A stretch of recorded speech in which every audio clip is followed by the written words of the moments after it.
Most people think money comes and goes by luck. They blame the economy, bad timing, unfair bosses, or fate. But deep down, when the room is quiet and excuses run out, there's a small uncomfortable truth whispering inside them. What if my financial life looks exactly the way it does because of choices I made long before today? This book is about that truth. Not the motivational kind that feels good for a few minutes, but the kind that stings first and then sets you free. Chapter 1. The day you realize money is never random. There is a moment in every person's life when the noise finally fades and reality speaks clearly. It doesn't shout, it doesn't beg, it simply stands there undeniable. For me, that moment came on an ordinary evening, sitting alone in a small room, staring at numbers on a screen that never seemed to change no matter how hard I worked. Same balance, same stress, same fear quietly sitting in my chest like a permanent resident. I had done everything I was told. I worked hard, I stayed busy, I exhausted myself, and yet month after month nothing truly improved. It felt unfair, it felt cruel, and for a long time I convinced myself that money was random, that some people were lucky and some people were not. That belief was comforting. If money was random, then failure wasn't personal. It wasn't my fault, it was just how life worked. But comfort is dangerous when it keeps you blind. That night something shifted, not because of a book or a speech or a sudden miracle. It shifted because I couldn't lie to myself anymore. I looked back at my life honestly, not emotionally, not defensively, honestly. And what I saw disturbed me. I noticed patterns, quiet ones, repeating ones. I noticed how I spent my time when no one was watching. I noticed how often I chose comfort over growth, how quickly I avoided discomfort. How often I delayed learning, planning, and improving, telling myself I would do it later.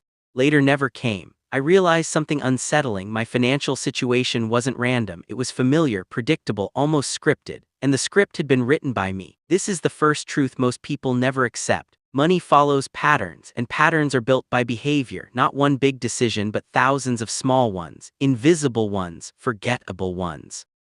We love dramatic stories about overnight success. They help us avoid looking at the boring truth. The truth is that money grows slowly, quietly, and patiently, just like everything else in life that actually lasts. Think about it. Nothing valuable appears fully formed. Trees grow before they bear fruit. Muscles strengthen before they show. Trust builds before it pays. And yet when it comes to money, people expect immediate results from inconsistent effort. That expectation creates frustration.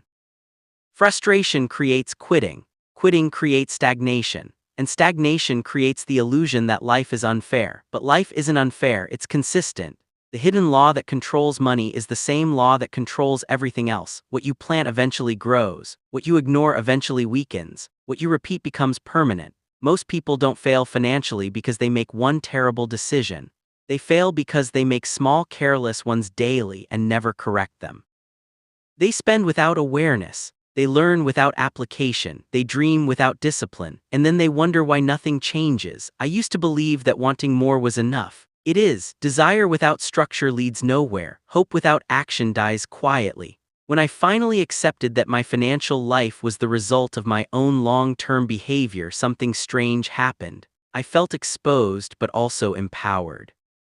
Because if my past actions created my present reality, then new actions could create a different future. Responsibility is heavy at first. It feels like blame, but once you carry it for a while, it turns into freedom. This chapter is not about guilt, it's about clarity, because clarity is the moment when excuses lose their power. Money is not emotional. It doesn't care how tired you are. It doesn't reward intention. It responds to systems, habits, and consistency. Quietly, relentlessly.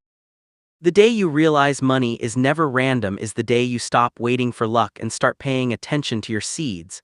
What you learn, what you practice, what you tolerate, what you avoid. Nothing changes overnight, but everything changes eventually, and that is where real power begins. Chapter 2. Seeds you didn't know you were planting. Most people think of financial decisions as big moments: a job offer, a business idea, an investment, a risk. But the truth is far quieter and far more dangerous. Your money is shaped mostly by decisions so small you barely notice them happening. These are the seeds you don't remember planting, yet they grow anyway. I used to believe my financial struggles were caused by external pressure. Low income, high expenses, bad timing, but when I looked closer, the real cause wasn't outside me. It was hidden inside my daily routines, the way I started my mornings, the way I ended my nights. The things I postponed without guilt because postponing felt harmless. Every habit is a seed. Some are obvious, many are invisible. The invisible ones are the most powerful: scrolling instead of studying, spending to feel better, avoiding numbers because they create anxiety, choosing distraction over discipline. These actions feel small, almost irrelevant, but life doesn't measure impact by size, it measures it by repetition. You don't feel the damage the first time, or the 10th, or even the 100th. That's why it's so easy to ignore. The consequences are delayed, and delayed consequences create false confidence. You start to believe nothing is wrong because nothing hurts yet, but time is always working in the background. I remember realizing how many seeds I had planted unconsciously when I tracked a single week of my life honestly, not optimistically, honestly, where my hours went, where my money went, what I learned, what I avoided. The result was uncomfortable. I wasn't failing because I lacked opportunity. I was failing because I was careless with my attention. Attention is the soil where all seeds grow. Whatever you give attention to becomes stronger. Whatever you starve slowly dies. This applies to skills, discipline, self-respect, and income alike. Yet most people let their attention be stolen by things that give nothing back. They give their best hours to entertainment, their sharpest energy to stress, their focus to other people's lives. Then they wonder why their own life feels underdeveloped. There's a quiet cost to this kind of living, not immediate but cumulative. I once met a man who earned well but was always broke. He blamed expenses, family, responsibilities, but when you listened carefully, you heard the real story. He avoided planning, he avoided saying no, he avoided discomfort, he planted seeds of avoidance every day, and those seeds grew into permanent financial chaos. Avoidance is a seed, so is discipline. The difference is that one feels easy now and painful later, while the other feels painful now and easy later. Most people choose based on how they feel in the moment, not on what they want their future to feel like. That's why this law stays hidden. It doesn't announce itself, it doesn't punish immediately, it waits. You are planting seeds even when you think you're doing nothing. Doing nothing is still a decision, still a direction, still a seed. The money you don't save, the skill you don't learn, the opportunity you don't explore, the conversation you avoid because it feels awkward. These aren't neutral choices, they are active investments in a future you may not like. And here's the hardest part to accept: the harvest doesn't care about your intentions, only your actions. You might intend to change later, you might intend to become more disciplined, you might intend to take money seriously one day, but intentions don't grow, actions do. When I finally understood this, I stopped asking, "Why am I stuck?" and started asking, "What am I repeatedly doing that keeps me here?" The answers weren't dramatic. They were boring, embarrassingly simple, and that's what made them powerful. I was inconsistent, I consumed more than I created, I learned without applying, I spent emotionally, I avoided structure because structure felt restrictive. But without structure, everything leaked: time, money, energy. Most people want financial freedom without financial responsibility. They want results without systems, but money respects systems, not wishes. The moment you begin to see your daily behavior as seeds, your life changes. You stop underestimating small choices. You stop romanticizing shortcuts. You stop waiting for motivation and start building routines, because routines are where wealth is quietly born. This chapter isn't meant to make you afraid, it's meant to make you aware. Awareness is the beginning of control. You can't change seeds you don't see. The good news is this: the same law that created your current situation can create a better one. Nothing is fixed, patterns can be rewritten, habits can be replaced, seeds can be changed, but only if you stop pretending that today doesn't matter. Today matters more than you think, because one day, without warning, you will wake up surrounded by the results of choices you barely remember making. And in that moment, you'll either feel regret or gratitude. The harvest is coming either way. Chapter 3: Why Hard Work Alone Keeps People Poor. There is a lie so deeply rooted in society that questioning it feels almost sinful. It's the belief that if you just work hard enough, everything will eventually work out. From childhood, we are taught to respect effort, to admire exhaustion, to glorify struggle. We praise long hours, sleepless nights, and sacrifice as if suffering itself is proof of progress. But effort alone has never guaranteed results. And nowhere is this more painfully clear than in the lives of people who work the hardest and earn the least. I grew up around people who were always busy. Their days were full, their bodies were tired, their hands were worn, yet year after year their financial situation never truly changed. They didn't lack discipline, they didn't lack responsibility. What they lacked was direction. Hard work without awareness is just movement. And movement without direction leads nowhere.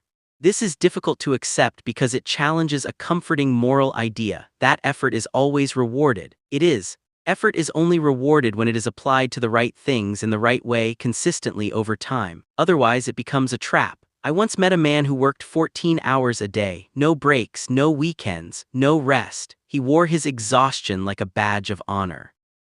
But when you asked him about savings, investments, or long-term plans, the room went quiet. He had none. All his energy went into surviving today, leaving nothing for tomorrow. Hard work kept him alive, but it kept him poor. The hidden law doesn't reward intensity, it rewards alignment. It rewards those who plant seeds that can grow without their constant physical presence. Skills, systems, assets, relationships, knowledge, these are seeds that compound.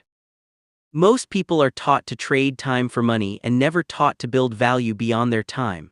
So when they stop working, everything stops. Income disappears, progress halts, stress returns. This creates a cruel cycle. The harder they work, the more exhausted they become. The more exhausted they become, the less capacity they have to think strategically. And without strategy, hard work becomes a treadmill, running fast, going nowhere. I lived this cycle myself. I believed being busy meant being productive. I filled my days with tasks that felt urgent but weren't important. At night, I felt accomplished because I was tired. But tiredness isn't success, it's just tiredness. The turning point came when I asked a simple but uncomfortable question: if hard work alone created wealth, why are so many wealthy people calm while so many poor people are exhausted? The answer wasn't luck, it was leverage. Wealth is built when effort creates results that continue even when you stop pushing. Hard work without leverage dies at the end of the day. Hard work with leverage compounds. Leverage can take many forms: learning a skill that increases your value, building something once that serves many, creating systems that remove you from constant decision-making, investing in growth instead of consumption. These choices don't feel heroic, they feel slow, boring, unimpressive. That's why most people ignore them. They chase visible struggle instead of invisible progress. They want effort to be seen, not results to be sustained. The hidden law doesn't care how tired you are, it cares what your effort produces. Two people can work equally hard and end up in completely different places because their seeds are different. One plants effort into temporary tasks, the other plants effort into scalable growth. Over time, the difference becomes impossible to ignore. Hard work is not the enemy. Blind hard work is. The moment you stop asking, "Am I working hard?" and start asking, "Is this work building something that will outlast today?" your financial life begins to change. This shift requires humility. You have to admit that effort alone isn't enough, that staying busy can be a form of avoidance, that exhaustion can be an excuse to avoid thinking deeply. Most people would rather collapse than reflect. Reflection feels uncomfortable because it exposes wasted effort. But reflection is where wisdom is born. When I slowed down enough to look at my work honestly, I realized how much energy I had spent proving I was hardworking instead of proving my work mattered. I wasn't planting seeds for the future. I was feeding the present and hoping it would somehow take care of itself. It never does. Money grows where intention meets consistency, not where struggle meets pride. This chapter is not telling you to work less. It's telling you to work smarter, deeper, and with purpose, to plant seeds that don't require constant labor to survive. The law is simple but unforgiving: effort without strategy creates fatigue. Strategy without effort creates fantasy. Only when both exist together does wealth begin to grow. Hard work opens the door, but only the right work keeps it open. And once you see this, you can never unseen it. Chapter 4: The Silent Habits That Decide Your Income. No one wakes up one morning and suddenly earns a different life. Income changes quietly long before numbers change on paper. It changes in the shadows, inside habits so ordinary they don't feel important. These habits never announce themselves as life-changing. They don't feel powerful, they feel routine. And that's exactly why they work. Most people look for big moves, a breakthrough, a lucky break. A single decision that will finally fix everything. But money doesn't respond to dramatic moments nearly as much as it responds to repeated behavior. What you do when nothing exciting is happening decides far more than what you do when motivation is high. I learned this the slow way, by noticing that my worst financial months didn't come from one bad decision but from weeks of small neglect, skipping planning because I was tired, spending to feel relief, avoiding review because numbers made me uncomfortable. None of these felt destructive, they felt human, but together they formed a pattern, and patterns shape outcomes. There are habits that quietly increase your income without making noise, and there are habits that quietly drain it while pretending to be harmless. One of the most dangerous habits is emotional spending. Not reckless spending, emotional spending. Buying not because you need something but because you want to escape a feeling, stress, boredom, loneliness, frustration. These purchases rarely feel expensive in the moment, but they add up in a way that leaves you confused later, wondering where everything went. Another silent habit is avoidance, avoiding budgets, avoiding tracking, avoiding uncomfortable conversations about money. Avoidance creates ignorance, and ignorance creates chaos. You can't improve what you refuse to look at, and money punishes neglect faster than almost anything else. Then there's the habit of consuming more than you create. Watching more than learning, scrolling more than building, talking more than executing. Consumption feels productive because it gives you information, inspiration, and the illusion of progress. But without action, it's just noise. Creation is uncomfortable. It requires effort, exposure, and patience. That's why fewer people choose it, and that's exactly why it pays. Your income is not just connected to how much you work. It's connected to how often you choose long-term benefit over short-term relief. Every time you delay gratification, you strengthen a habit that compounds. Every time you give in, you weaken it. This isn't about perfection, it's about direction. I noticed that people with stable financial growth weren't necessarily smarter or more talented. They were calmer, more intentional. They had routines that protected them from their worst impulses. They didn't rely on motivation, they relied on structure. Structure removes emotion from decision making. And emotion is where money usually leaks. Simple habits create powerful results. Reviewing finances weekly, learning one small skill consistently, saving automatically instead of manually, setting limits before temptation appears. These habits don't feel heroic. No one applauds them, but they work. On the other side, there are habits that silently sabotage income growth. Constantly switching focus, starting without finishing, chasing shortcuts, comparing progress to others. These habits drain energy and destroy momentum.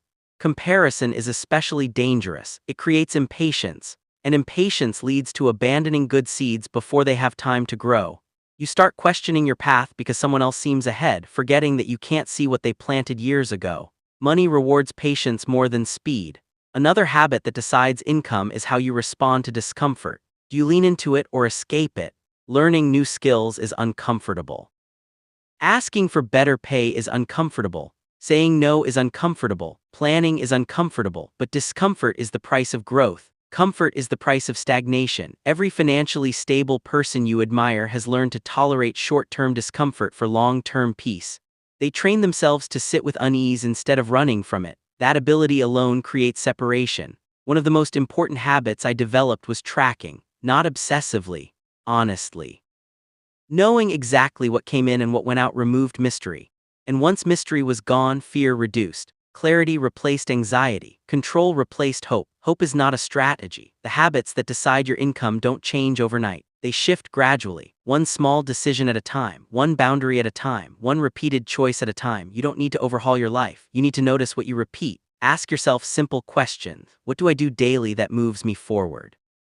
What do I do daily that keeps me exactly where I am? What do I avoid that I know matters? These answers are rarely surprising, they're just uncomfortable. The hidden law operates quietly here. It doesn't reward intention, it rewards consistency. It doesn't punish mistakes, it punishes neglect. Once you understand this, income stops feeling mysterious. It becomes mechanical, predictable, almost boring. And that's a good thing, because boring progress is sustainable progress.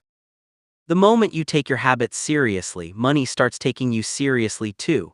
Not immediately, not dramatically, but steadily. And steady is how real wealth is built.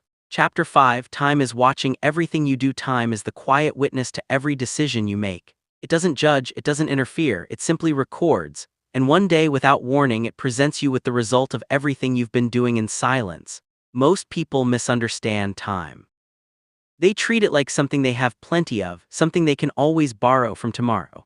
They assume delay is harmless, that postponing discipline has no cost. But time is not neutral, it amplifies whatever you feed it. If you feed it discipline, it multiplies progress. If you feed it neglect, it multiplies regret. I didn't always understand this. I used to believe I was still early, still figuring things out, still allowed to be careless. That belief was comfortable. It made procrastination feel reasonable. It made inaction feel temporary. But temporary habits have a way of becoming permanent when repeated long enough. Time doesn't ask if you're ready. It moves forward whether you are or not. What makes time dangerous is not how fast it moves, but how quietly it passes. Days feel slow, but years disappear. You don't feel the loss in the moment. You feel it when you look back and realize how long you've been stuck repeating the same patterns. Financially, time is either your greatest ally or your most unforgiving enemy. It rewards early action and punishes delay with brutal consistency. Small disciplined choices given enough time grow into massive advantages. Small careless choices given enough time become heavy burdens. I once heard someone say, "I'll take money seriously once I start earning more." That sentence sounds logical, but it hides a dangerous assumption that habits magically improve with income. They don't. Income magnifies who you already are. If you are careless with little, you will be reckless with more. If you avoid structure now, you will avoid it later. Time watches patterns, not promises. There is a reason people regret not starting sooner, not because they failed, but because they underestimated compounding. They didn't realize how powerful consistency becomes when paired with time. Saving a small amount feels pointless at first. Learning slowly feels ineffective. Progress appears invisible. But invisible progress is still progress.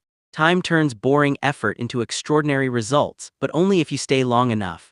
The tragedy is that many people quit just before time begins to work in their favor. They give up during the silent phase when effort hasn't yet produced visible reward. They assume nothing is happening, but something is always happening. Roots are growing before fruit appears. Financial growth works the same way. Before income increases, awareness increases. Before savings grow, discipline grows. Before freedom arrives, patience is tested. Time is testing you long before it rewards you. Another mistake people make is confusing urgency with importance. They stay busy all day but avoid the few activities that matter most long term. Planning, learning, building, reflecting. These tasks don't scream for attention, they whisper. And whispers are easy to ignore. But time listens to whispers. It notices how often you choose comfort over preparation. It notices how often you say tomorrow. It notices how often you react instead of plan, and it responds accordingly. I used to think I needed more time, more hours, more space. What I actually needed was more honesty. Honesty about how much time I was wasting without realizing it. How often I gave my best energy to things that had no future return.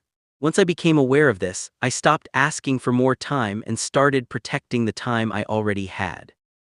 Protection is a powerful concept. You protect what you value. When you don't protect your time, you reveal that you don't truly value your future. This isn't about extreme productivity or rigid schedules. It's about intentional living, choosing a few meaningful actions and repeating them consistently, even when motivation disappears. Motivation fades. Time does not. Time rewards those who show up even when nothing exciting is happening, especially then. One of the most painful realizations is understanding that time will pass whether you improve or not. The future is coming either way. The only question is whether you'll meet it prepared or apologetic. The hidden law reveals itself here clearly. Delay has a cost, not dramatic, not immediate, but cumulative. Every year you avoid learning about money, you pay with stress later. Every year you avoid saving, you pay with dependency later. Every year you avoid discipline, you pay with limited choices later. Time collects payment eventually. But the opposite is also true. Every year you build discipline, you earn options. Every year you learn, you earn leverage. Every year you stay consistent, you earn peace. Time doesn't care which path you choose, it will walk with you either way. The moment you truly respect time, your behavior changes. You stop wasting it casually. You stop promising yourself things you won't keep. You stop treating later like a guarantee. You begin to act like someone who understands that future freedom is built quietly today. Time is watching everything you do, and one day it will show you exactly what it saw. The question is whether you'll like what it reveals. Chapter 6: The Painful Gap Between Effort and Reward. There is a space in every meaningful journey where doubt lives. A stretch of time where you are doing everything right, yet nothing seems to be changing. No visible progress, no applause, no reassurance, just effort and silence. This is the gap, and it breaks more people than failure ever does. Most people expect effort to be rewarded quickly. They believe hard work should produce immediate proof that it matters. When that proof doesn't arrive, they begin to question everything: their ability, their direction, their worth. Slowly, motivation erodes, replaced by frustration and quiet resentment. I know this space well. I lived in it longer than I care to admit. I did the reading. I cut unnecessary spending. I tracked my finances. I learned skills late at night when I was already tired. And yet month after month nothing dramatic happened, no breakthrough, no sudden relief. It felt unfair. That feeling is dangerous because it tempts you to abandon good habits prematurely, to return to comfort, to chase shortcuts, to believe the effort was pointless. But effort is never pointless, it's just not always visible. The painful truth is this: results lag behind behavior, always. There is a delay built into growth, and that delay is intentional. It exists to test whether you're committed to outcomes or addicted to validation. Most people quit in the gap because they mistake silence for failure. They don't realize that the gap is where the foundation is being built, where discipline is being strengthened, where identity is being reshaped. Long before your income changes, you must change. This is where the hidden law is most misunderstood. People assume sowing and reaping happen close together. They don't. Seeds spend a long time underground before they show signs of life, and during that time nothing feels rewarding. You are expected to keep going anyway. This is uncomfortable because humans crave feedback. We want to know we're on the right path. We want reassurance that our sacrifices matter. When effort goes unrewarded, it feels like rejection. But growth isn't rejection, it's preparation. I notice that the people who eventually succeed are not those who never doubt, but those who don't let doubt dictate their actions. They continue even when it feels pointless, especially then. The gap exposes your real relationship with effort. Are you doing this to become someone different or to be seen as someone disciplined? If it's the second, the gap will break you, because no one is watching. This is where identity is forged. When you show up consistently without reward, you are no longer relying on motivation. You are relying on character, and character compounds. The gap also reveals patience, or the lack of it. Impatience convinces you that slow growth is no growth. It pushes you to abandon stable progress for risky shortcuts. And shortcuts almost always lead backward. I made this mistake once. Frustrated by slow improvement, I chased faster results. I cut corners, I rushed decision, I broke routines that were working quietly but slowly. The result was chaos, not progress. That experience taught me something valuable. Slow growth feels painful, but instability feels worse. The gap teaches you to trust processes instead of emotions. Emotions change daily. Processes work regardless of how you feel. Learning to separate your mood from your actions is one of the most powerful skills you can develop. This chapter is not about blind faith, it's about informed patience. Knowing that effort planted correctly will grow even if you can't see it yet. Every skill you practice is compounding. Every disciplined decision strengthens your future self. Every time you choose consistency over comfort, you shorten the gap, whether you realize it or not. The problem is that you only see the gap from inside it. From the outside, it looks like progress. But when you're living it, it feels like stagnation. This is why comparison is so destructive. You see other people's visible results without seeing their invisible gap. Their years of quiet effort, their nights of doubt, their moments of wanting to quit. You compare your invisible phase to their visible success and conclude you're failing. You're not, you're just early. The hidden law does not reward urgency. It rewards endurance. If you can survive the gap without changing direction, you will cross into a phase where results finally begin to appear. And when they do, they often come faster than you expect, but only for those who stayed. The gap is not a punishment, it's a filter. It removes those who want outcomes without transformation. Stay in the gap long enough, and one day you'll realize something quietly powerful. You no longer need external reward to continue. You've become the kind of person who finishes what they start. And that, more than any single result, is the real harvest. Because once you cross that threshold, money stops feeling unpredictable. It becomes a byproduct of who you've become. The gap ends, but only if you don't leave first. Chapter 7: How Discipline Grows When Motivation Dies. Motivation is loud, emotional, and unreliable. It arrives in bursts, makes big promises, and disappears the moment life becomes uncomfortable. Discipline, on the other hand, is quiet. It doesn't inspire, it doesn't hype, it simply shows up even when you don't feel like it. Most people confuse the two. They wait to feel ready, to feel inspired, to feel confident. And while they wait, nothing changes. I used to rely on motivation. When I felt driven, I planned, learned, and worked intensely. When I didn't, I stopped. I told myself I needed rest, clarity, or the right mood. What I didn't realize was that I was training myself to be inconsistent. Inconsistency is expensive. The hidden law reveals something uncomfortable here. Discipline is not a personality trait, it's a skill, and like all skills, it is built through repetition, not emotion. Discipline grows strongest when motivation is gone, when there is no excitement left, when the novelty fades, when no one is watching. That's when habits either solidify or collapse. I remember a period where I felt completely uninspired. No excitement about improving, no emotional reward, just routine. And in that boredom, something important happened. I stopped negotiating with myself. Negotiation is the enemy of discipline. Every time you ask yourself whether you feel like doing something, you introduce uncertainty. Uncertainty leads to delay. Delay leads to avoidance. Discipline removes that entire chain. You don't ask, you act. This doesn't mean becoming rigid or robotic. It means reducing friction between intention and action, creating systems that function regardless of mood. People with strong discipline don't rely on willpower, they rely on structure, automatic savings, scheduled learning, pre-made decisions, clear boundary. These remove the need for constant self-control. Self-control is limited, structure is sustainable. When motivation dies, most people interpret it as a sign to stop. But motivation dying is normal. It's inevitable. Discipline is what remains after excitement fades. This is where real financial change accelerates. Once discipline takes over, progress becomes steady, not dramatic but dependable. You stop making emotional decisions. You stop reacting impulsively. You begin acting from principle. Principles outlast feelings. I notice that disciplined people rarely talk about their habits. They don't announce their plans. They don't seek validation. They just execute quietly. And over time, the gap between them and everyone else widens. Discipline also teaches you patience. When you act consistently without immediate reward, you train yourself to trust long-term outcomes. This trust reduces anxiety. Anxiety often leads to poor financial decisions. Calm decisions compound. Emotional decisions explode. One of the biggest shifts discipline creates is identity change. You stop seeing yourself as someone trying to improve and start seeing yourself as someone who does what they said they would do. That identity is powerful. Once your self-image changes, your behavior follows naturally. Discipline doesn't require intensity. It requires consistency. Small actions done daily outperform big actions done occasionally. Most people overestimate what they can do in a day and underestimate what they can do in a year. Discipline understands time. It respects compounding.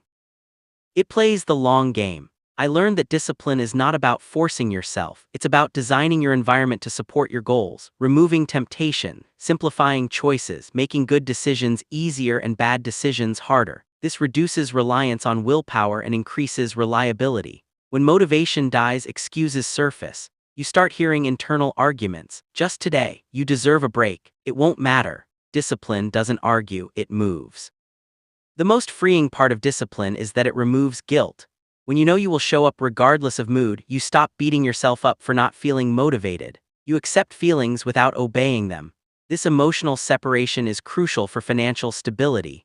Money decisions made emotionally often lead to regret. Discipline creates distance between impulse and action. Over time, discipline becomes self-reinforcing. The more you act consistently, the more confident you become. Confidence reduces hesitation. Reduced hesitation improves decision-making. This cycle builds quietly. The hidden law rewards those who continue when motivation fades because that's when most people stop. The moment you keep going while others quit, you gain ground, not immediately, but permanently. Discipline is not glamorous. It doesn't feel heroic. It feels ordinary. But ordinary actions repeated daily create extraordinary outcomes. When motivation dies, discipline begins its real work. And if you let it grow, it will carry you farther than motivation ever could, because motivation starts journeys, discipline finishes them. Chapter 8: Wealth is built when no one is watching. There is a version of work that looks impressive and a version that actually changes your life. Most people chase the first. They want visible effort, recognition, proof that they are trying. But wealth grows in the second version, the quiet one where nothing looks special and no one is paying attention. This is where most people lose interest. We live in a world addicted to visibility. Likes, views, applause, immediate feedback. We measure progress by how much attention it gets. But money doesn't respond to attention, it responds to accumulation. And accumulation is almost always invisible in the beginning. The most powerful financial habits happen in silence. Saving automatically without telling anyone. Learning a skill slowly without posting about it. Turning down short-term pleasure without explaining yourself. These actions don't impress others. They don't even feel rewarding at first, but they change trajectory. I used to want my effort to be seen. I wanted acknowledgement for struggling, for trying, for improving. When it didn't come, I felt discouraged. What I didn't understand then was that real progress doesn't need witnesses. When no one is watching, your true priorities reveal themselves. Do you still show up? Do you still follow through? Do you still choose discipline when there is no external reward? This is where wealth separates from wishful thinking. The people who eventually build financial stability aren't doing anything dramatic most days. They are repeating boring actions: tracking, saving, learning, refining, saying no. These habits don't make good stories, but they create strong foundations. I once met someone whose financial life seemed to change overnight. New confidence, less stress, more options. From the outside it looked sudden, but when I listened carefully I learned that nothing about it was sudden. They had spent years quietly preparing, cutting unnecessary expenses, learning marketable skills, building discipline. No one noticed because they didn't talk about it. That's how wealth actually works. Loud success is built on quiet years.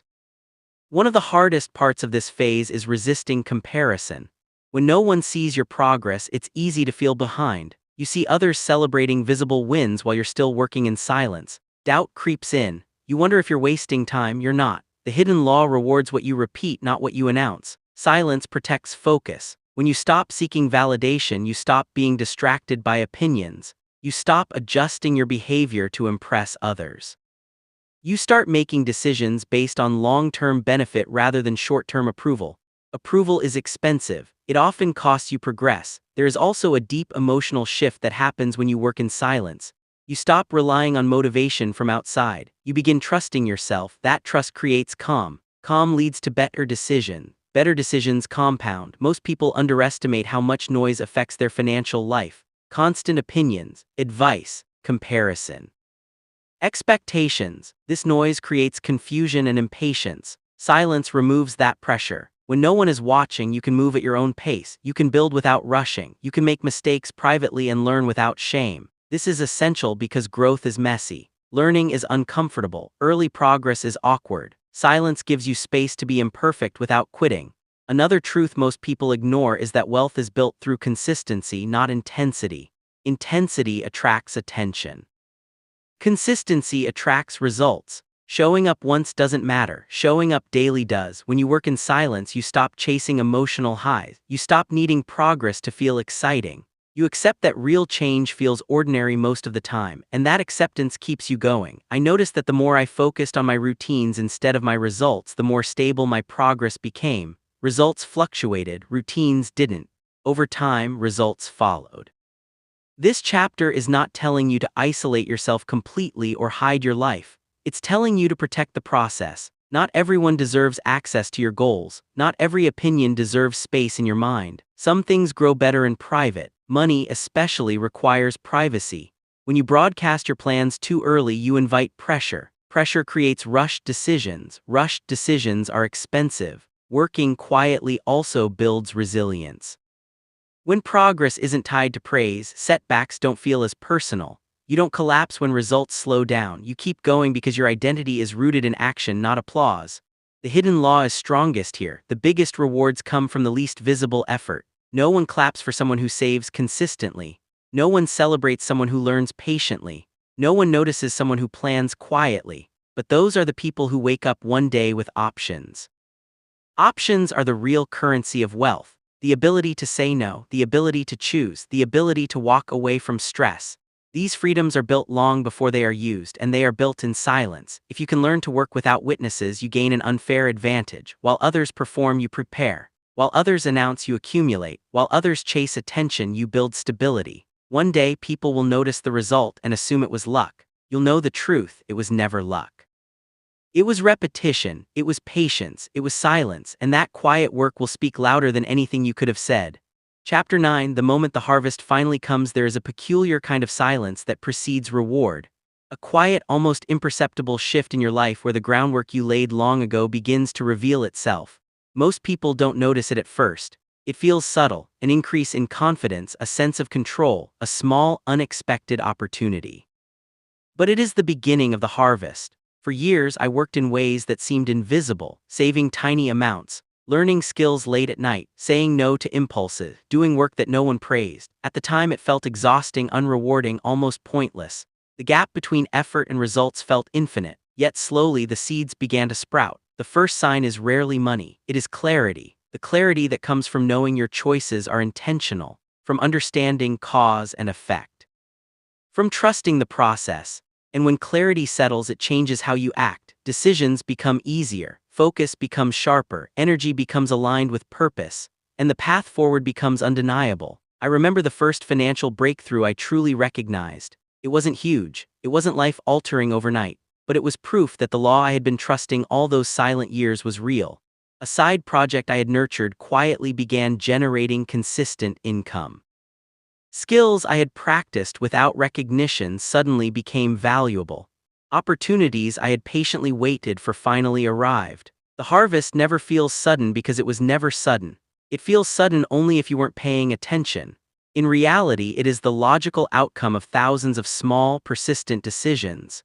Every disciplined choice, every delayed gratification, every uncomfortable moment contributed to this moment. And when it arrives, it doesn't just bring reward, it brings validation, not for the sake of ego but for the proof that the law works. The harvest also teaches humility.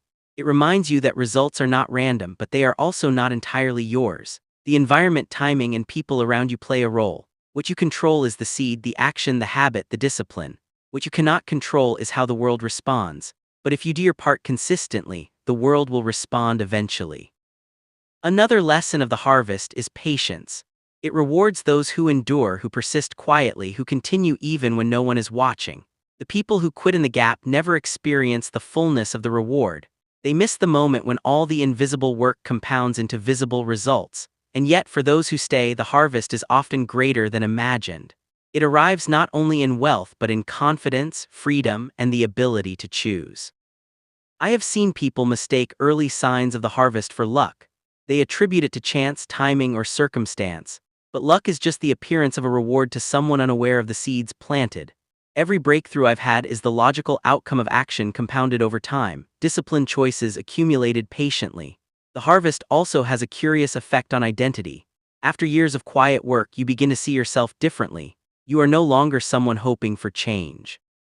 You are someone who creates change. You are no longer a passive observer of life. You are an active participant. This self-perception transforms your actions and opens doors to opportunities you couldn't have imagined before. And yet the harvest can also be dangerous if misunderstood. Many people experience a taste of reward and immediately abandon the principles that produced it. They return to comfort, impulsiveness, or public approval.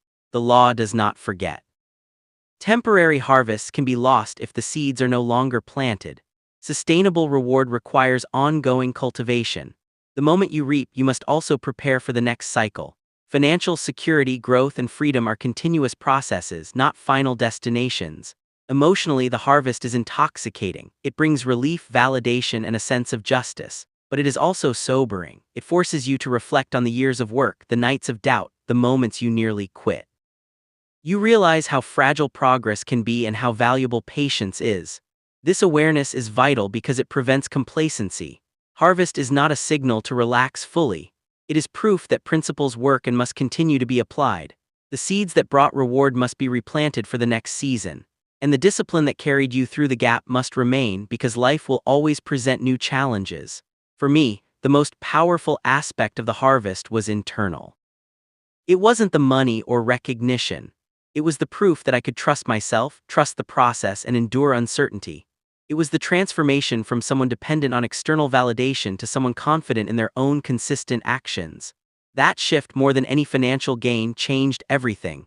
The harvest is inevitable for those who plant wisely, tend carefully, and persist quietly. It doesn't always arrive when you want it. It doesn't always look the way you imagined. But it arrives. And when it does, you recognize it immediately, not because it shouts, but because you feel the weight of the years finally rewarding the patience, effort, and choices that no one saw. This is the law in action, not theory, not promise, not hope, reality. And in that moment, everything finally makes sense. Chapter 10, Choosing Your Seeds for the Rest of Your Life. Every life is a garden. The question is not whether it will grow, but what you will plant and whether you will tend it. By the time you understand the hidden law of sowing and reaping, it becomes clear. Every choice, every habit, every thought is a seed, and those seeds determine the rest of your life. Most people live passively. They let the world scatter seeds into their soil without thinking. They follow trends, spend carelessly, chase validation, and hope that life will reward them anyway. For a while, this can feel fine, but eventually the harvest comes, and the results rarely match the effort or lack thereof. The first step in choosing your seeds intentionally is awareness. Awareness of the habits, routines, and choices that have shaped you until now. Awareness of what you tolerate, what you avoid, and where your attention goes.